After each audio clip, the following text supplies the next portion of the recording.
भारतीय संविधानाचा छत्रपती शिवाजी महाराज की जय।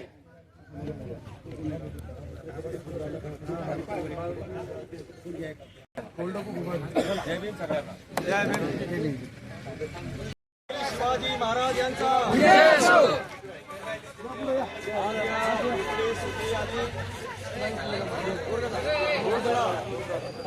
आणि एक प्रकारचा विजयाचा शिक्कामोर्तब तुमच्या उपस्थितीने दाखवून दिला, त्याबद्दल मी तुमचे आभार मानतो। खूप विषय आहे बोलण्यासारखे, आपल्याला वेळ कमी आहे, आम्हाला सगळी या सर्कलची गावं पूर्ण करायची। इतकं सांगतो की बाबासाहेब आंबेडकरांचं संविधान आज धोक्यात आलेलं आहे। जी माणसं संविधानाला पिंडारं पाडून भारतामध्ये आणि या आपल्या समस्त समाजामध्ये जाती जातीची भिंत उभी केलेली आहे। बाबासाहेब आंबेडकरांनी समता, स्वातंत्र्य आणि बंधुत्व दिलं आणि सगळ्या समस्त समाजाला एका धाग्यामध्ये गुंफलेलं आहे, बरोबर आहे। परंतु यांना एक आपल्याला ठेवायचं नाही। जाती जातीच्या भिंती करून सगळ्या भारतीय संविधान दिलेल्या संस्था आहेत, इन्स्टिट्यूट्स आहेत, त्या संस्थांचं तोडफोड करून आणि जातीचं बीज फैलावून त्यातलं जे काही तत्व आहे ते काढण्याचं कारस्थानं सुरू आहेत।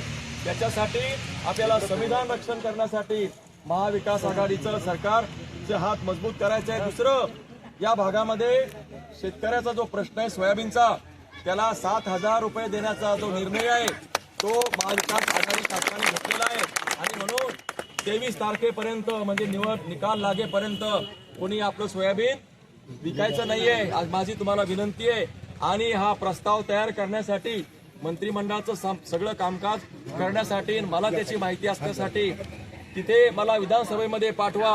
हे सगळे प्रश्न मी ताबडतोब साहेबांच्याकडून महाविकास आघाडीच्या सरकारकडून करून घेणार आहे आणि म्हणून साहेबांनी खूप आश्वासनं दिलेले। मी शेतकऱ्याचा मुलगा आहे आणि गावगाड्यामध्ये वाढलेला आहे। निंदन खुरपण करून माझ्या मायबरोबर मी त्या काळामध्ये शिकलो, संघर्ष केला आणि मोठ्या पदावर गेलो आणि त्या ठिकाणी गेल्यानंतर मी माझं गावगाडा विसरलो नाही।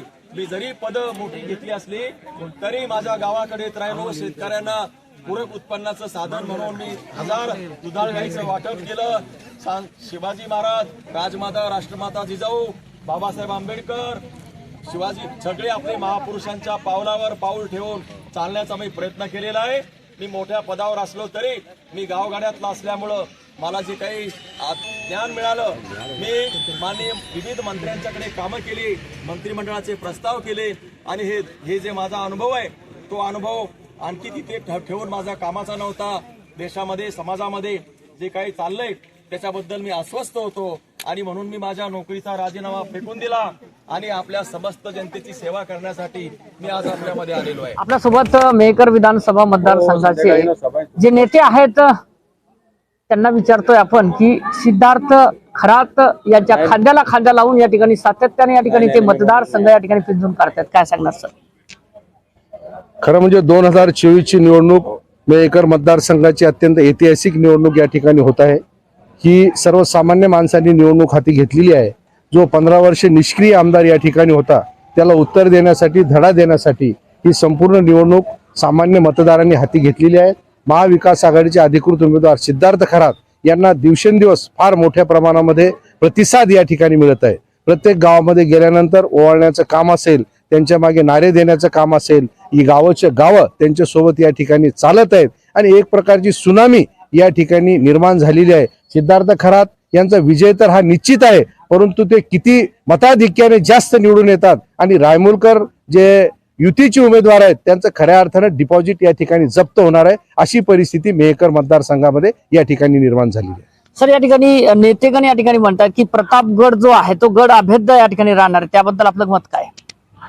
माननीय खासदार प्रतापरावजी जाधव यांची निवडणूक 3 महिन्यापूर्वी या ठिकाणी झाली, त्यांना सुद्धा हा गड अवैध राखता आला नाही, फक्त 273 मताचं मताधिक्य त्यांना घेता आलं. लोकांनी या ठिकाणी त्यांना नाकारलं.